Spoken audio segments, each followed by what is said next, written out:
dahil sa matinding korupsyon na ginagawa ng mga gahaman at sakim na politiko, heto't nagtitiis ang marami sa ating mga kababayan sa matinding gutom at kahirapan.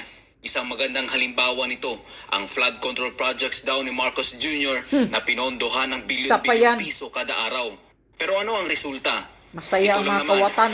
Lubog sa tubig baha ang halos lahat ng bayan sa Luzon matapos na manalasa ng bagyong Karina at hanging habagat. Tanong ngayon ng marami, saan napupunta ang pera ng taong bayan?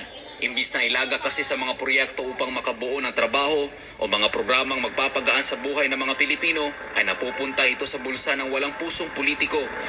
Sa ika-6 na press conference ng Kingdom of Jesus Christ o KOJC sa Davao City, isa sa ipinunto ng panel ay ang matinding korupsyon na ginagawa ng Marcos administration, kasunod ito ng pag-issue ng Court of Appeals ng 20-day freeze order sa mga bank accounts daw ni Pastor Apollo C. Kibuloy. Matatandaan na kinatigan ng Court of Appeals ang petisyon ng Anti-Money Laundering Council o AMLAC dahil umano sa mga iligal na transaksyon ng butihing pastor.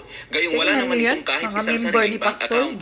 Ayon sa dating intelligence officer ng CPP, NPA, NDF na si Jeffrey K. Eric Celis, kung seryoso ang pamahalaan na habulin ang mga nagnakaw sa pera ng gobyerno at gumagawa ng iligal, ay bakit hindi nito imbestigahan at habulin ang mga mambabatas na nangunguna sa pangungulimbat ng pera ng taong bayan? Kung totoong ginahabol ng gobyerno ang mga money launderers, ang mga nagpupondo ng iligal at terorismo, Tama.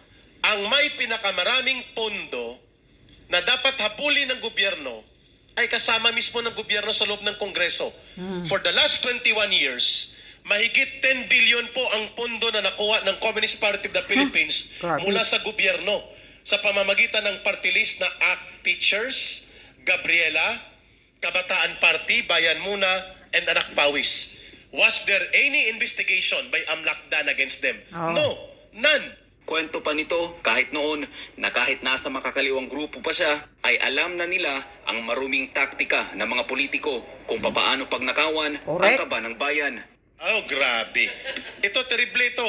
Due to unethical techniques, some projects are completed with subpar materials and workmanship, rendering them useless and prone to total failure. Correct. Oh, number 4, nepotism and favoritism. Alam to ni Saldico. Oh, alam din ito ni Dong. Delikado yan. Oh. Biglang naning Zaldico. Parang, uy. Oh. Why? Because ang pangongontrata mismo, kung hindi sila, pamilya nila at mga kaibigan. Tama. Ito ang tatak, kung si Ma'am Lorraine pa kanina, ng Marcos. Lalo na si Tambaluslos, mayroong mga sariling construction ng gobyerno bilang pribado nilang gatasan. Yan ang tinatawag namin sa CPP na burokrata kapitalismo. Bureaucrat capitalism. Alam mo, Ginagamit na negosyo kailangan ng dito. Para naman sa political vlogger at SMNI anchor na si Banat Bay, masyado nang makapal ang mukha ng mga politiko dahil nais pa nilang dagdagan ang kanilang termino nang sa gayoy mapalawig pa ang kanilang pagnanakaw sa pera ng bayan. At alam nyo, ang tindi, ang kapal ng mukha nito mga to. Nag-file ng gusto nilang magkaroon ng 5-year term. Extension ng kanilang panunungkulan. Pa-economic ano pa sila. President Marcos Pinsan din. ito ni Marcos.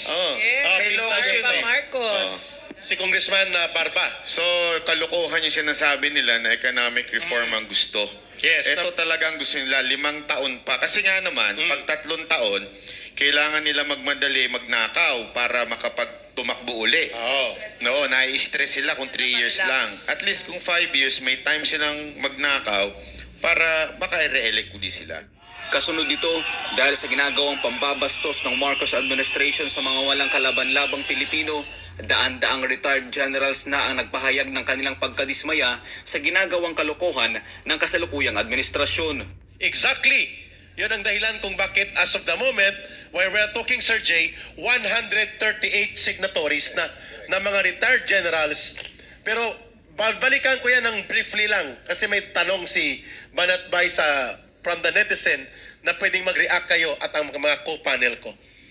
So naipakita natin na ang issue at ang sitwasyon na parang laboratorio ng martial law ang Davao City at ang nagaganap na pang-aabuso sa mga kabataan, sibilyan, kababaihan at mga katutubo dito sa Davao, sa Kingdom of Jesus Christ, ay issue ng competence ni Marcos na hindi na niya kayang mamuno, issue ng mamamayan yan.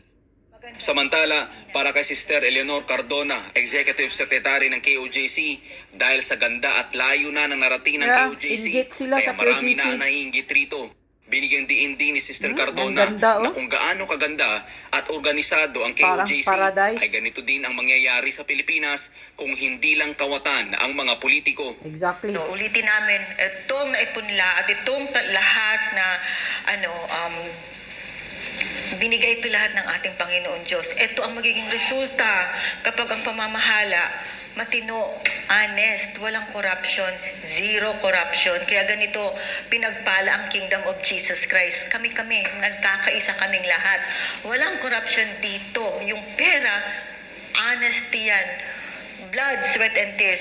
Talagang singhot talaga. Kaya nga. Luha.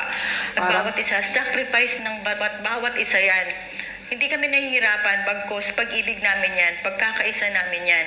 Kaya yan din, ang produkto ng isang leader ng isipan ay talagang excellent at totoo. Ganun kaganda ang napoproduce. Kaya balikin ko man sabihin, nakakaawa talaga yung Pilipinas. Kung titingnan nyo, anong klaseng buhay ba meron kami sa kingdom? Kaya ganun na lang, no? Ang inggit nila, ganun na lang talaga na gusto nila i-covet. Correct. Sa huli, ipiniliwanag ng Executive Secretary ng KOJC na hindi pa huli ang lahat.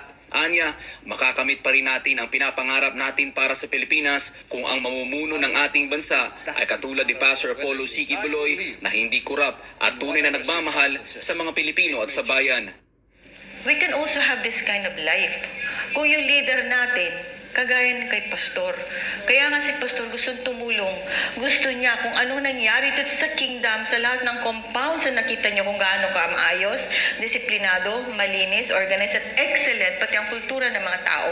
Yan yung dapat na magiging bunga, hindi lang ng Kingdom Nation, pero ang nation ng Pilipinas. Kaya nga. Para sa